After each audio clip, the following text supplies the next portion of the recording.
Imagine stepping into a medieval garden, a place where every plant had a purpose, where weeds were treasured and where food was medicine. Our ancestors didn't have modern supplements or grocery stores, yet they thrived on nutrient-dense, resilient plants that grew wild or were carefully cultivated. Many of these forgotten superfoods have been pushed aside by modern agriculture, but they're making a comeback in sustainable gardens today. These medieval power plants are easy to grow, packed with vitamins and minerals, and often require little maintenance. Whether you're a beginner gardener or a seasoned green thumb, adding these ancient superfoods to your garden will connect you to centuries-old wisdom while boosting your health naturally. Let's dive into the top 10 forgotten superfoods from the Middle Ages, and how you can grow them in your modern garden. Plantain, nature's living band-aid. Let's start with plantain, a plant so common you've probably walked past it 1,000 times without giving it a second thought. Medieval herbalists called it the mother of herbs, and for good reason. This unassuming plant with its ribbed leaves and tall seed spikes was the medieval equivalent of a first aid kit. When children scraped their knees or workers cut their hands, they'd reach for plantain leaves, chew them slightly to release the juices, and apply them directly to wounds. Modern science has validated what our ancestors knew instinctively. Plantain contains allantoin, a compound that promotes rapid cell regeneration and healing. It's also rich in vitamins A, C, and K, plus minerals like silica and sulfur. The leaves are completely edible when young, adding a mild, slightly bitter flavor to salads that's reminiscent of spinach. Growing plantain in your garden is almost foolproof. It thrives in compacted soil where other plants struggle, making it perfect for pathways and neglected corners. Simply scatter the seeds in early spring or fall, and you'll have a self-sustaining patch that returns year after year. The plant prefers full sun but tolerates partial shade, and it's drought-tolerant once established. The dandelion, the plant that launches 1,000 suburban wars against weeds. But medieval people knew better. Every part of this golden-flowered plant was treasured, from the bitter roots that supported liver function to the sunny petals that made wine and the tender leaves that provided early spring nutrition after long, vitamin-depleted winters. Dandelion leaves contain more iron than spinach, more potassium than bananas, and are loaded with vitamins A, C, and K. The roots, when dried and roasted, make a coffee-like drink that's been shown to support healthy digestion and liver function. Medieval herbalists used dandelion as a diuretic, earning it the charming folk name, piss-a-bed.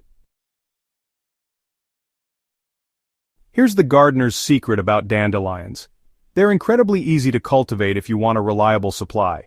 Choose a sunny spot with well-draining soil, and sow seeds directly in spring or fall. The key is harvesting the leaves while they're young and tender, before the plant flowers and the leaves become too bitter. You can succession plant every few weeks for a continuous harvest, or simply let them self-seed for a perennial supply. Stinging nettles might seem like an odd choice for a superfood, but medieval people eagerly anticipated their spring arrival. After months of preserved foods and limited fresh vegetables, nettles provided a vital burst of nutrients precisely when the body needed them most. Rich in iron, calcium, magnesium, and vitamins A and C, nettles were nature's multivitamin. The sting that makes nettles notorious is actually caused by formic acid, the same compound found in ant bites. But here's the fascinating part. Cooking or drying completely neutralizes the sting, leaving you with a nutritious green that tastes remarkably like spinach. Medieval cooks made nettle soup, nettle beer, and even nettle cloth from the strong fibers. Growing nettles requires a bit of planning since they spread readily through underground rhizomes.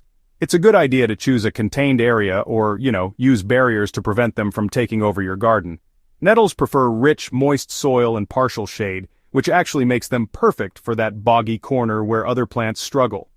If you harvest the young tops in spring using gloves and scissors, you'll be rewarded with multiple harvests as the plants regrow. Angelica holds a special place in medieval lore, earning the dramatic name Root of the Holy Ghost for its supposed ability to ward off plague and evil spirits. While we can't really vouch for its supernatural properties, this aromatic plant was indeed a medieval medicine chest in plant form. Its roots, leaves, and seeds were used to treat everything from digestive issues to respiratory problems. The plant contains compounds that support healthy digestion and have anti-inflammatory properties. Medieval people actually candied the stems as a sweet treat and used the roots to make bitter tonics. The entire plant has a distinctive celery-like aroma with hints of juniper, making it a unique addition to both the garden and kitchen. Angelica is a biennial plant that requires patience. It grows leaves the first year and flowers the second before dying and self-seeding. It prefers cool, moist conditions and partial shade, making it ideal for northern gardens or shaded woodland areas. Start with purchased plants or fresh seeds, as Angelica seeds lose viability quickly. The dramatic height and architectural flower heads make it a stunning addition to any garden design. Long before modern wheat varieties dominated our fields, medieval farmers grew einkorn, literally one grain in German. This ancient wheat variety was humanity's first domesticated wheat, and unlike modern wheat, it remains genetically unchanged. Einkorn has a completely different gluten structure that many people with wheat sensitivities can tolerate, plus it's packed with protein, essential amino acids, and antioxidants. The nutty, complex flavor of einkorn makes modern wheat taste bland by comparison. Medieval bakers prized it for dense, satisfying breads that provided sustained energy for long days of physical labor. The grain is also rich in lutein, which supports eye health, something our screen-obsessed modern world desperately needs. Growing einkorn requires a shift in thinking from modern wheat cultivation. This hardy grain thrives in poor soils where modern wheat would fail, making it perfect for sustainable gardening. Plant in fall for spring harvest, and don't worry about fertilizing. Einkorn actually performs better in lean conditions. The tall, elegant stalks add vertical interest to the garden, and you can harvest both the grain and the straw for various uses. If you're ready to transform your garden into a medieval apothecary and bring these ancient superfoods back to life, make sure to subscribe to our Smart Garden channel and hit that notification bell. Share this video with your fellow gardeners. Let's start a movement to rediscover these forgotten treasures together.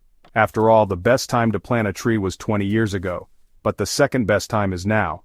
The same goes for these incredible medieval superfoods. Your future self will thank you for starting this journey today.